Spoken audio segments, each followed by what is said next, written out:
Bonjour à toutes et à tous, c'est parti pour les prévisions pour ces 2 prochaines semaines pour les balances. On va un petit peu voir avec mon tarot ce que j'ai à vous raconter.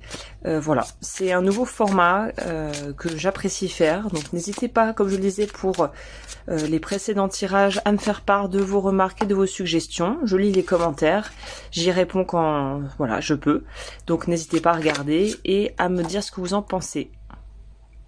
Ok, j'ai pris des cartes. Et on va maintenant passer à l'interprétation, sachant que la première carte, c'est là où vous êtes, là où vous allez, le conseil.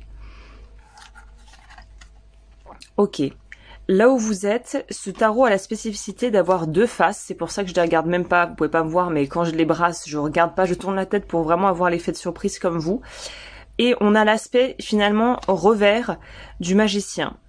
Donc là, ce qui est intéressant, c'est que de ce côté-là, c'est beaucoup plus lumineux, beaucoup plus fleuri, beaucoup plus agréable. Et là, on sent que c'est la nuit qui tombe, ou peut-être le soleil le petit jour. Mais j'ai plus l'impression, moi, ça me fait penser à une espèce de nuit qui tombe, avec le ciel étoilé qui est encore présent. Et puis cette petite bougie. Donc j'ai l'impression que vous attendez votre opportunité, vous attendez votre moment. Vous attendez ce petit truc en plus qui vous ferait décoller, qui ferait que les choses avanceraient de façon positive. Il semblerait que, voilà, ça tarde à se faire venir parce que vous êtes dans un état, semble-t-il, d'attente pour l'instant. On est dans l'attente de plus tard, l'attente de ce qu'on va faire et rien n'est vraiment fixé et solide. Je pense que c'est peut-être ça qui vous trouble, j'irai pas jusque là, mais qui vous dérange, c'est peut-être cette notion de, voilà, il n'y a pas trop de visibilité, on ne sait pas trop qu'est-ce qu'on doit faire, dans quelle direction on doit aller, et je pense pas que vous êtes dans une appréhension par rapport à ça, mais peut-être que des réponses seraient les bienvenues, peut-être que le fait d'avoir des réponses à vos questions, de pouvoir trouver ce qui vous convient, c'est quelque chose que vous aimeriez voir se débloquer, je pense. Il y a quelque chose de cet ordre très clairement ici. On a la direction où vous allez, et ça va dans le narratif, ça va dans la continuité de là où vous êtes, et c'est, je pense, ce qu'il faut qu'on vous évite. C'est-à-dire que vous, là, on voit que le personnage regarde ce qu'il n'a pas pu faire, contemple les choses qui, peut-être ses regrets, une forme de nostalgie, une forme de... famille, je sais pas pourquoi le crabe me fait penser au signe du cancer, quelque chose en famille qui n'a pas marché, ou voilà, il y a peut-être une notion comparée à celle-ci où l'arrière on voit que là le bateau a débarqué et est parti en mer, donc l'histoire elle est digérée. Vous, semble-t-il, vous êtes à une étape où ce que vous avez vécu ou ce que vous êtes en train de vivre, mais moi je pense que c'est quelque chose qui est passé. Vous avez vécu quelque chose au niveau soit pro ou vie privée, vraiment sur le plan émotionnel, qui vous a laissé un peu les bras ballants, avec un sentiment de vide, un sentiment de quelque chose d'inachevé, de pas complet.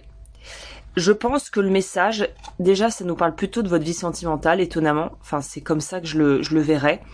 On a les aspects du 2 de coupe qui sont, encore une fois, pas forcément plus sombres, juste ça se passe de nuit.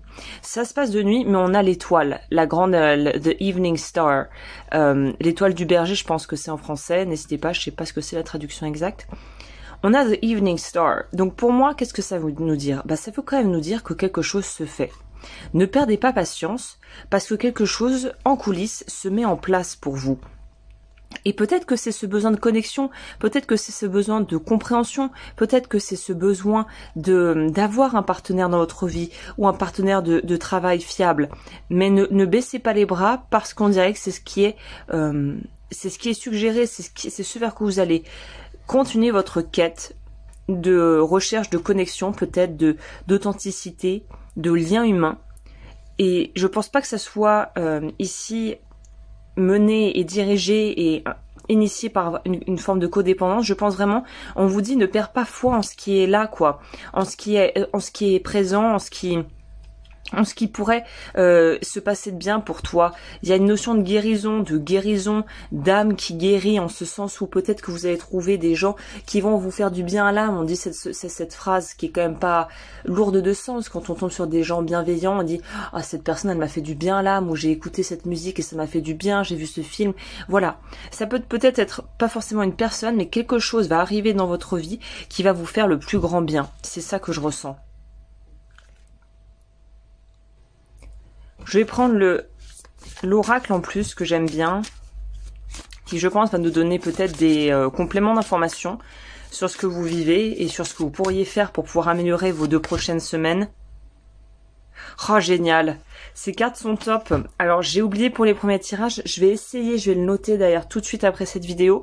Je vais vous mettre le nom des oracles que j'utilise, sachant que j'ai une boutique Amazon où vous pouvez retrouver absolument tout ce que je vous propose dans tous les domaines possibles imaginables, genre mes pépites, mes petites trouvailles. Et dans la partie oracle et tarot, forcément je les ai mis, mais je vous mettrai les références de ces 2 oracles qui sont très très bien. Ça, c'est l'oracle, l'oracle du cri des âmes de Isabelle Serf, qui n'est plus à présenter, hein, qui est devenue une espèce des poids lourds dans le développement personnel et voilà, l'ésotérisme et plutôt les arts divinatoires avec ces oracles qui sont très bien. La zone de confort bloquante, eh bien écoutez, c'est très étonnant parce que même si les tarots et les oracles que j'utilise n'ont de prime abord rien à voir en commun, la carte centrale qui est là où vous allez, l'autre côté où vous n'êtes pas encore, vous n'avez pas pu lâcher les amarres. Lâcher les amarres, pourquoi? Parce que il y a quelque chose qui vous bloque dans votre avancée et c'est peut-être cette zone de confort qui est confortable, comme son nom l'indique, mais pas forcément hyper réjouissante et pas forcément hyper dynamisante. Donc là, le problème, ou en tout cas la solution, et dans le problème, à savoir, sortez un petit peu de votre précaré et de ce que vous connaissez, peut-être challengez-vous pour aller vers d'autres choses de prime abord que vous ne connaissez pas trop, que voilà, dont vous n'êtes pas familier ou familière. Et je pense qu'à la clé, il y a un beau déblocage au niveau relationnel qui pourrait se faire pour vous, c'est évident, ou au niveau familial, si c'est de la famille dont il s'agit. Voilà, et bien écoutez, j'espère que ça vous a plu. N'hésitez pas à liker, à me faire un petit commentaire pour me dire ce que vous en pensez, à me rejoindre sur YouTube si vous voulez devenir membre, sur Patreon si vous voulez en voir plus, et moi je vous dis à très bientôt.